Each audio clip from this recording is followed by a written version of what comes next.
Assalamualaikum warahmatullahi wabarakatuh. Perkenalkan, saya Ainun Nasiroh, NIM 23010180211, mahasiswa semester 5 jurusan Pendidikan Agama Islam, akan menjelaskan dan memaparkan materi pendidikan agama Islam, yaitu akhlak terpuji kepada diri sendiri. Di sini saya mengambil materi pendidikan agama Islam kelas 9. Dan video ini dibuat guna memenuhi tugas mata kuliah metodologi pendidikan agama Islam yang diampu oleh Bapak dosen Rijalul Umami. Jadi apa itu akhlak terpuji? Akhlak terpuji adalah nama lainnya adalah akhlakul karimah atau bisa juga disebut dengan akhlakul mahmudah. Akhlak terpuji itu adalah akhlak baik itu kepada Allah, kepada makhluk Allah maupun kepada sesama manusia. Nah, karena di sini adalah akhlak terpuji pada diri sendiri, maka akhlak terpuji pada diri sendiri adalah perbuatan baik seseorang kepada dirinya sendiri. Bentuk-bentuk akhlak terpuji pada diri sendiri itu yang pertama adalah berilmu, yang kedua kerja keras, yang ketiga kreatif, dan yang keempat produktif. Di sini saya akan menjelaskan satu persatu dari keempat poin penting ini. Poin yang pertama adalah berilmu. Apa sih itu berilmu? Jadi ilmu itu secara bahasa dikenal dengan pengetahuan atau kepandaian. Jadi orang yang berilmu adalah seseorang yang memiliki pengetahuan ataupun kepandaian. Tapi berilmu di sini bukan serta-merta hanya mengetahui suatu ilmu pengetahuan ataupun kepandaian saja, melainkan seseorang yang mampu mengaplikasikan pengetahuan tersebut dalam kehidupan sehari-hari. Sehingga bisa dikatakan ketika ilmu tersebut diaplikasikan dalam kehidupan sehari-hari, orang yang memiliki ilmu tersebut dapat memanfaatkan pengetahuannya. Terlebih apabila dia mampu membagi ilmu tersebut kepada orang lain yang kemudian bisa bermanfaat juga untuk orang lain. Yang selanjutnya adalah ciri-ciri orang yang berilmu. Jadi orang yang berilmu juga memiliki ciri-ciri. Yang pertama, rendah hati. Rendah hati itu adalah lawan kata dari sombong ya. Jadi orang-orang yang berilmu tidak akan menyombongkan dirinya. Kenapa? Karena orang yang berilmu itu ketika dia mencari suatu ilmu akan menjadi semakin tahu bahwa banyak ilmu yang belum dia ketahui. Yang kedua, memperhitungkan baik buruk untung rugi dalam setiap pekerjaan. Artinya dalam setiap apapun yang akan dilakukan oleh orang-orang ini, orang yang berilmu akan mempertimbangkan apa dampak yang akan terjadi, apakah itu baik atau buruk ataupun untung atau rugi. Yang ketiga, menghargai pendapat orang lain. Orang-orang yang berilmu akan menghargai pendapat orang lain, walaupun pendapat itu berbeda pendapat dengan pendapat yang ia miliki. Karena orang-orang cerdas itu biasanya justru memiliki pandangan yang berbeda dalam setiap pemikiran ya. Tidak heran mengapa para ilmuwan itu memiliki setiap pandangan yang kadang berbeda-beda dengan ilmuwan yang lain. Yang ketiga, menghargai waktu. Orang yang berilmu akan menghargai waktu yang mereka miliki karena mereka memanfaatkan waktu tersebut untuk sesuatu yang lebih bermanfaat. Yang kelima, suka membaca dan suka mencari informasi. Jadi membaca itu kan dapat menambah pengetahuan dan mencari informasi tentunya akan menambah pengetahuan juga. Yang keenam, bekerja dengan rencana dan program yang jelas. Yang ketujuh, tidak suka membicarakan hal-hal yang tidak berguna. Yang kedelapan, tidak mengerjakan sesuatu yang tidak bermanfaat. Jadi yang ketujuh dan kedelapan ini berkaitan ya, tidak suka membicarakan dan tidak suka mengerjakan sesuatu yang tidak berguna. Yang kesembilan, suka berbagi informasi. Yang kesepuluh, suka berbagi pengetahuan yang ia punya. Karena orang yang berilmu itu pastinya ingin informasi dan ilmu yang ia punya itu justru bisa bermanfaat untuk orang lain juga. Poin yang kedua adalah kerja keras. Apa sih itu kerja keras? Kerja keras adalah melakukan sesuatu dengan semangat atau tekad yang tinggi. Jadi seseorang yang memiliki semangat dan tekad yang tinggi bisa dikatakan sebagai seseorang yang bekerja keras. Apa itu ciri-ciri orang yang bekerja keras? Yang pertama, semangat bekerja yang tidak pernah padam. Yang kedua, berprinsip bahwa hari ini harus lebih baik dari hari kemarin. Jadi orang-orang yang pekerja keras itu akan berprinsip bahwa hari ini harus lebih baik dari hari kemarin dan hari esok harus lebih baik dari hari yang sekarang. Yang ketiga, menerima kegagalan untuk memperbaiki kesalahan. Jadi seorang pekerja keras itu akan menganggap bahwa kegagalan itu akan memperbaiki setiap kesalahan, karena kan setiap kegagalan pasti ada hikmahnya ya, ada pelajaran yang bisa diambil. Yang keempat, optimis. Optimis di sini artinya orang pekerja keras ini akan memandang segala permasalahan bahwa dia optimis dalam memandang segala permasalahan, artinya dia bisa menghadapi setiap permasalahan yang ada. Yang kelima, terbuka atas kritik dan saran. Jadi orang-orang pekerja keras ini akan menerima kritik dan saran dari orang lain. Yang keenam, mengambil pelajaran atas keberhasilan orang lain. Yang ketujuh, bersyukur atas keberhasilan dan bersabar atas kegagalan.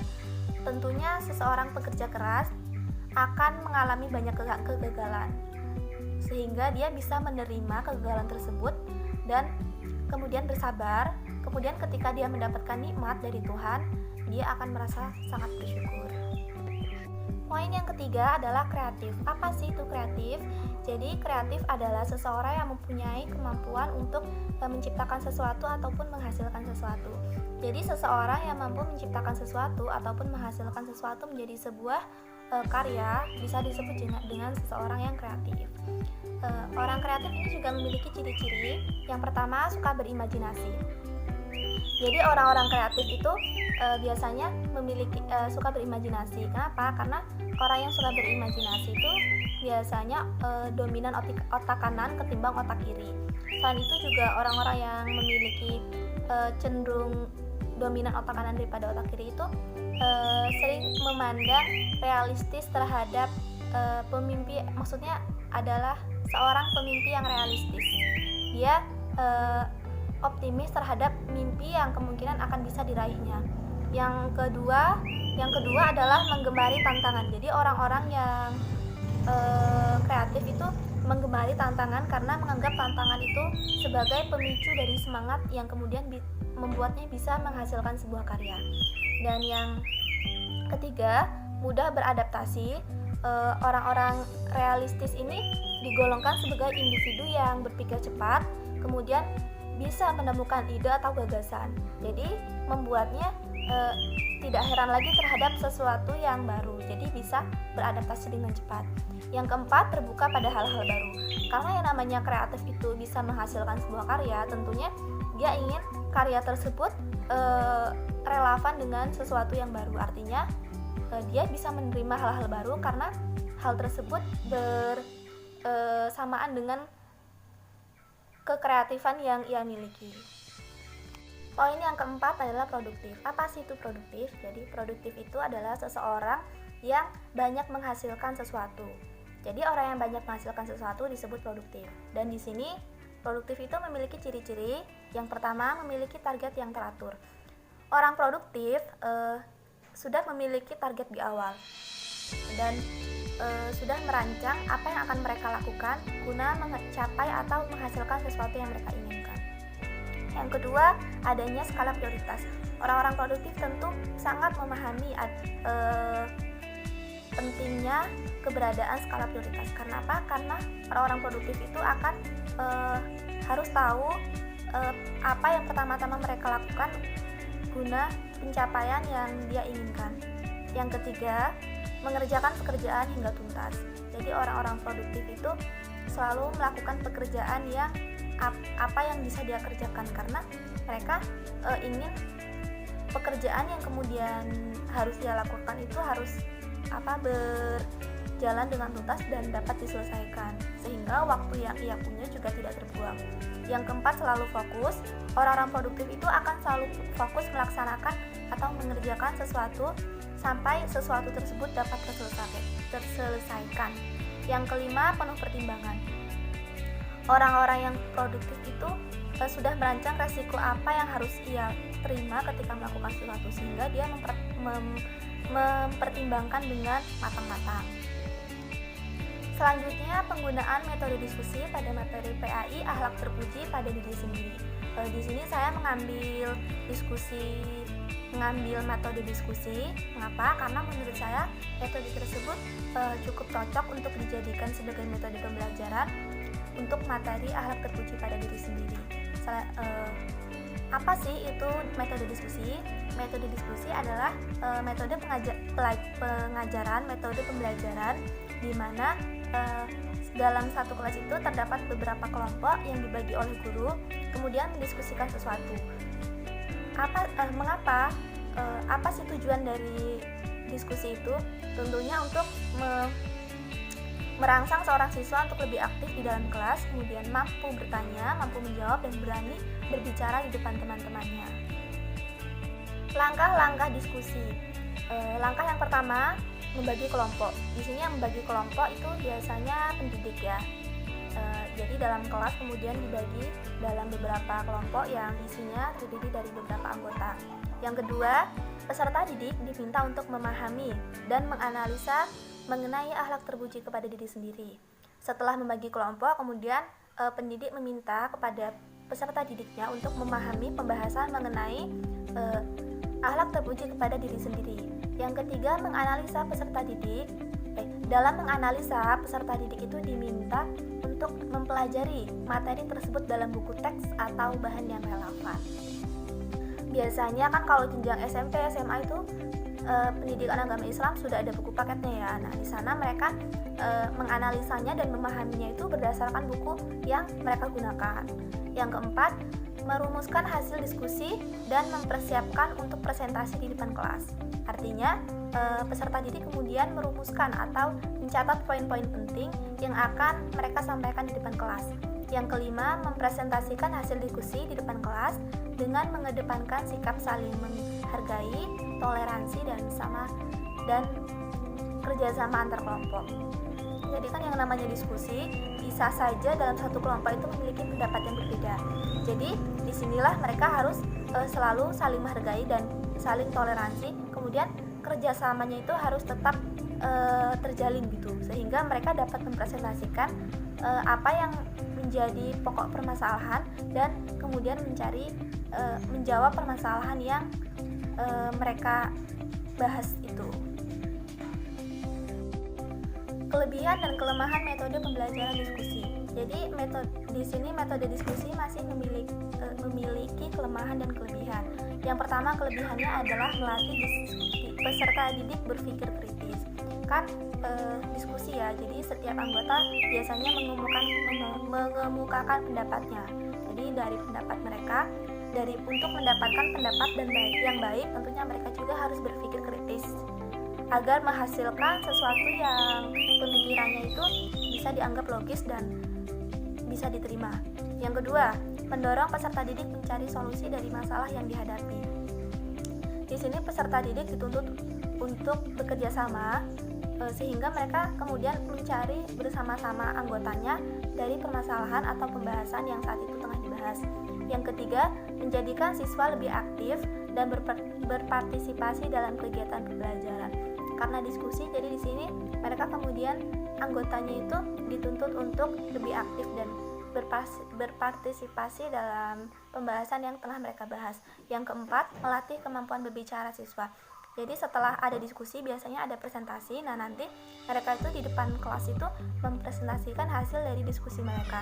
Tentunya ini melatih kemampuan berbicara mereka di hadapan teman-teman kelas mereka, yang kemudian membuat mereka berpikir dan bagaimana cara menghasilkan solusi terbaik dari masalah mereka yang kemudian disampaikan melalui ucapan atau kata-kata yang bisa diterima oleh teman-teman mereka. Yang kelima, melatih kepercayaan diri siswa. Jadi kan biasanya seseorang itu terkadang ketika berbicara itu cenderung malu ya. Nah, jadi di forum diskusi ini yang kemudian dipresentasikan melatih anggota untuk percaya diri ketika berbicara dan menyampaikan pendapat di hadapan teman-temannya. Adapun kelemahan dari metode pembelajaran diskusi, yang pertama, kondisi kelas menjadi kondusif. Kan tidak kondusif, maksudnya kan kalau diskusi itu tidak mungkin kelasnya itu menjadi hening ya. Pasti beberapa siswa itu mengemukakan pendapatnya, kemudian pasti ada perdebatan. Nah, itu makanya kelasnya tidak bisa kondusif. Yang kedua, tema diskusi terbatas. Jadi biasanya yang mengemukakan tema itu pendidik, jadi mereka tidak ada forum diskusi jika pendidiknya itu tidak meminta. Tapi ini dalam forum kelas ya, dalam forum kelas. Jadi tema yang didiskusikan itu yang memberikan adalah pendidik. Yang ketiga, forum tidak dikuasai oleh seluruh siswa. Karena setiap pribadi itu kan memiliki karakteristik sendiri-sendiri ya. Artinya tidak semua orang mampu berbicara di hadapan banyak orang, dan tidak semua orang berani untuk berpartisipasi dalam kegiatan pembelajaran. Itulah mengapa kadang forum diskusi hanya dikuasai oleh beberapa peserta didik saja. Yang kelima, membutuhkan penyampaian formal dalam berpendapat. Karena kan ini ranahnya pendidikan, jadi dalam menyampaikan pendapat tentunya harus menggunakan bahasa yang baik dan benar. Di sini bahasa yang digunakan adalah bahasa Indonesia yang baku, berbeda dengan penggunaan bahasa ketika menggunakan bahasa bersama teman-teman mereka. Sekian penjelasan dari saya mengenai akhlak terpuji kepada diri sendiri serta metode pembelajaran yang diterapkan. Apabila ada kesalahan dari penyampaian saya mohon maaf. Wabillahi taufiq wal hidayah. Wassalamualaikum warahmatullahi wabarakatuh.